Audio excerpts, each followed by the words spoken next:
Morrer por injeção letal, ele sobreviveu a 18 tentativas. Agora pode ganhar a liberdade se a sentença não foi cumprida. O problema não é dele, né? Uma partida de futebol americano que jamais será esquecida. Era 18 de setembro de 1984, um jogo do time da escola Shaw na cidade americana de Cleveland. Naquele dia as arquibancadas estavam lotadas. Depois da partida, 3 adolescentes que assistiam ao jogo caminhavam juntas para casa quando foram abordadas por um homem. Uma delas foi colocada à força dentro do carro, estuprada e assassinada com 7 facadas no pescoço. 25 anos depois, 15 de setembro. O prisioneiro de olhar distante acordou pensando que seria o último dia de sua vida. Na véspera, uma carta avisou que seu pedido de clemência tinha sido negado pelo governador do estado de Ohio e Romel Broom foi trazido para este lugar, a Câmara de Execução. O relatório obtido pelo Fantástico registra tudo o que ele fez nos momentos que supostamente antecederiam a execução. Almoçou frango com batatas, viu televisão, recusou a visita de um religioso, pediu depois para ligar para os advogados, perguntou sobre a possibilidade de novos recursos, mas perdeu a esperança.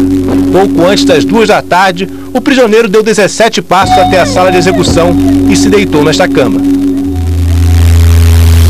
As principais armas da acusação contra Romel Broom foram os depoimentos das 2 testemunhas que estavam com a adolescente estuprada e morta em 1984. Naquela época não existia teste de DNA e a defesa questiona até hoje a validade do processo.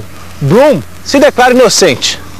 Naquele que seria seu último telefonema, ele disse a um irmão que já estava cansado depois de tantos anos na cadeia e que o melhor que poderia acontecer em sua vida é que ela acabasse o mais rapidamente possível. Mas o inesperado aconteceu ali dentro. Às 2h01 da tarde, os funcionários da penitenciária fazem a primeira tentativa de injetar o coquetel da morte. Ao ver a dificuldade dos funcionários para encontrar uma veia, o prisioneiro ajuda, oferece o outro braço. Mas depois de várias tentativas, às 2h30, os funcionários param. O prisioneiro sua frio, pede um copo d'água. O relatório registra a indecisão dos funcionários ao tentar injetar a agulha também nas pernas e novamente no braço. O prisioneiro se desespera. Pelo vidro, as testemunhas percebem que algo está errado. São feitas novas tentativas, ao todo 18 perfurações, e os funcionários já não sabem como injetar o coquetel da morte. Às 4h24 da tarde chega a notícia. O governador mandou adiar a execução. Aqui na cidade onde o crime aconteceu, a população se divide entre aqueles que exigem rigor e pressa no cumprimento da pena de morte e os que acreditam que uma nova tentativa de execução seria punição abusiva e cruel, mesmo se tratando de um homem acusado de estupro e assassinato. É uma questão intrigante que esbarra na Constituição dos Estados Unidos. Recentemente, por 7-2, a Suprema Corte dos Estados Unidos concluiu que a injeção letal é uma forma humana de se matar um criminoso. Na entrevista ao Fantástico, a advogada de defesa disse que o que aconteceu na Câmara de Execução foi tortura. Entendo que houve uma violação da Constituição, disse Adele Shank. A pena de morte deve ser executada de forma rápida e indolor e claramente não foi isso que aconteceu. A execução acabou se transformando numa sessão de tortura. Foi a segunda vez na história recente dos Estados Unidos que um condenado escapou da pena de morte. Em 1946, um assassino de 17 anos resistiu a um choque de 2.500 volts na cadeira elétrica e só foi morto um ano depois.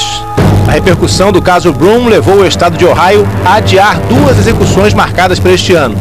No fim de novembro, o problema vai para a Suprema Corte dos Estados Unidos. Especialistas dizem que se o estado foi incompetente na tentativa de executar uma pena de morte, não é culpa do condenado. E por enquanto ninguém sabe o que fazer com o homem que resistiu à pena de morte. Julie Walburn, a porta-voz do sistema penitenciário, disse que estão sendo analisadas formas alternativas de se injetar o coquetel e não descartou nenhuma possibilidade. Todas as opções estão sobre a mesa, ela disse.